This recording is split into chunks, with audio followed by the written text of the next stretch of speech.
Guys, welcome. Thank you again. Welcome to the FC Barcelona Foundings of FC Barcelona Tour. My name is Brian. I'll be your tour guide today. What I want to discuss in this particular tour, well, first of all, the motto, the saying of FC Barcelona is "Més que un club," more than just a club. And just like that, this tour will hopefully be more than just about football or soccer, depending on what you call it. It's about politics, it's about integration, it's about a lot of things, because we're looking here in the heart of the old city of Barcelona, and we're going to move on then towards El Corte, where the famous Camp Nou is situated. First of all, we are standing outside a beautiful basilica, okay? And this basilica dates back 800 years. It's from the 1300s. It's called Santa Maria del Mar, and that means St. Mary of the Sea. Why of the sea? Because we're actually pretty close to the sea, the Mediterranean. Way back that long ago, the sea would have been much closer, but because of industrialization, the sea is actually a little bit further away now. But it's the St. Mary of the Sea Basilica. How does this relate to the soccer club of FC Barcelona? Well, I'm going to go into a lot of depth about the complexities of the 20th century in Spain, but there was something called La Setmana Tragica, or the Tragic Week, that occurred here, and it was a product of factions. There was the left-wing factions, right, such as the anarchists, the communists, that were really getting, having a lot of problems with the rising fascism and the tide that would eventually see Francoism take over Spain. At the heart of a lot of this were battles, and also attacks on buildings. Why would anyone attack a church? Well, to be honest, it's because it's perceived that the Catholic Church supported the right wing, and so anarchists thought, well, we can't tear down the whole building, but we're going to set fire and set flames to a lot of the pews and a lot of the flammable materials inside there. A lot of damage was done, not only to this church, this basilica, but to a lot of other places across Barcelona.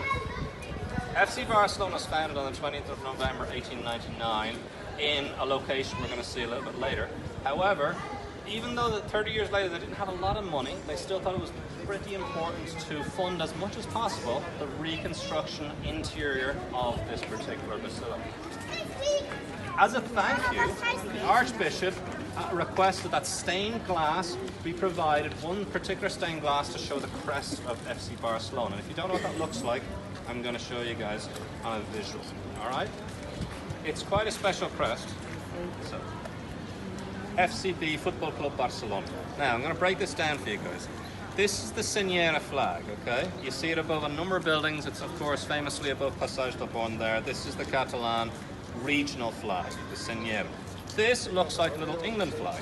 It's not about those two English guys that helped found, although that's fine. This is actually not just the England flag. It's called El Creu de Sant Jordi, St. George's Cross. England has got St. George as its patron saint. Sant Jordi, he's called here in Barcelona. But they don't have a monopoly on him. This mythological Sant Jordi is actually the patron saint of 22 other either cities, regions, or countries across Europe alone. Now we move down towards where's the soccer ball, or football. These are the colours of FC Barcelona, and a lot of people wonder, why aren't these the colours? Why don't they use this as their main shirt?